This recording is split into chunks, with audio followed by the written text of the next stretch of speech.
সঁচাকৈ চবে জানে যে NDBয়ে সশস্ত্ৰ সংগ্ৰাম কৰিছিল আৰু 2005 চনত অফিচিয়েলি NDBৰ লগতহে শান্তি চুক্তিটো হৈছিল। ইয়াৰ পিছত আমি ইণ্টাৰলকুটৰৰ লগত 15 বছৰ আলোচনা হোৱাৰ পিছত আমি আলোচনা হৈছিল আৰু যোৱা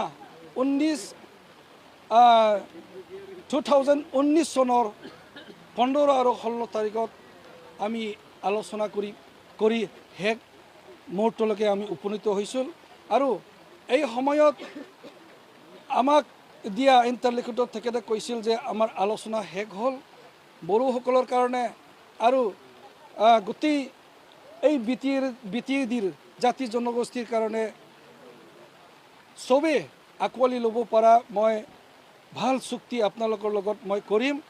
এই যি আলোচনা হৈ আছিলে সেইটো অকল NDBৰ লগতহে হৈছিল। প্ৰমোদ বড়ো বা আজি এপছুৰ লগত কোনো ধৰণৰ আজি ইণ্টাৰলকুটৰে আলোচনা কৰা নাছিলে। তেখেতে বাৰম্বাৰ কৈছিল যেহেতু অফিচিয়েলি NDBৰ লগত আজি শান্তি চুক্তি হৈছে সেইকাৰণে এই একৰ্ড NDBৰ লগত হ'ব লাগে আৰু NDBৰ লগতহে হৈছে হ'ব লাগে হ'ব সেইটো কথা আজি প্ৰমোদ বড়োৱে গম পাইছিল। তেখেতে গম পালে যে এতিয়া যি চুক্তি হ'বলৈ গৈ আছে সেইটো যদি NDBৰ লগত হয় তেতিয়াহ'লে তেখেতসকলে ভাবিছে যে আন্দোলন কৰা আমি বহুত তেনেকৈ মাছ পিপুলৰ আন্দোলন কৰিছোঁ, সময়ে সময়ে আমিও আলোচনা কৰিছোঁ। সেইকাৰণে তেখেতসকলে ভাবিলে যে এইবাৰ যদি এই চুক্তিত এপছুবিলাকে যদি চহী নিদিয়ে তেতিয়াহ'লে তেখেতসকলে আজি মুখমণ্ডল ক'তো দেখুৱাব নোৱাৰিব ভাবি পেলাই তেখেতসকলে আজি দিল্লীত গৈ পেলাই আজি IBৰ লগত তেখেতে মিলিত হৈ NDBৰ লগত হ'ব লগা এই চুক্তি NDBৰ লগত যি চুক্তি হ'বলৈ গৈ আছিল সেইটো বহুত মানে BTCৰ বহুত ওপৰত এটা চুক্তি হোৱাৰ কথা আছিল। আজি প্ৰমোদ বড়োৱে IBক লগ মানে ধৰি পেলাই যি চুক্তি কৰিলে এই চুক্তি এতিয়া আমি গম পাইছোঁ যে সেইটো সফলতা স্বৰূপ ইয়াত NDBৰ কাৰণে স্পেচিয়েলি NDBৰ কাৰণে একো নাই বুলি আমি ক'ব লাগিব আৰু সেইটোৱে আজি প্ৰমাণিত হ'ল। আজি বড়োসকলৰ মাজত যিমান দল সংগঠন আছে আজি বুদ্ধিজীৱী মেলেমজীৱী তেখেতসকলে কৈ আছে যে এই একৰ্ডত একো নাই আৰু সেইটো সাংবিধানিক নহ'ব, সেইটো আইন হৈ পেলাই নাহিব। সেইকাৰণে সেইটো চুক্তি মানে ভাল নহ'ল বুলি তেখেতসকলে ক্ৰিটিচাইজ কৰি আছে। সেইকাৰণে আমি ভাবিছোঁ আমিও বিশ্লেষণ কৰি চাইছোঁ আজি যি দফা NDBৰ কাৰণে ৰাখিছে তাতো আচলতে সঁচাকৈ আজি শান্তি চুক্তি হোৱা বুলি চবেই গম পায়। আমি চুক্তিত স্বাক্ষৰিত কৰিলোঁ, সেইটো চুক্তিৰ দ্বাৰা আমাৰ জেলত থকা মানুহ আমাৰ কেডাৰবিলাকে লিডাৰবিলাকে ওলাই আহিব লাগিছিল। এতিয়াও তেখেতসকলে যাৱজ্জীৱন মানে কাৰাদণ্ড হৈ পেলাই আছে। কিছুমানে আজি ফাঁচীৰ অৰ্ডাৰ তেখেতসকলে পায়েই আছে। তেখেতসকলে এই চুক্তি হৈছে যেতিয়া ইয়াৰ চুক্তিৰ মানে আগতেই তেখেতসকলে ওলাই আহিব লাগিছিল আৰু চুক্তি হোৱাৰ পিছতো তেখেতসকলে মুকলি আকাশত মানে আহি পেলাই মানে আমাৰ লগত সমাজৰ লগত থাকি পেলাই আজি কাম কৰিব পাৰিব আজি পৰিৱেশ হ'ব লাগিছিল, কিন্তু এনেকুৱা নহ'ল। আজি এই চুক্তি এটা প্ৰতাৰণাৰ চুক্তি। এই চুক্তিৰ দ্বাৰা আজি NDBৰ কোনো ধৰণৰ মানে কোনো লাভালাভ নহ'ব।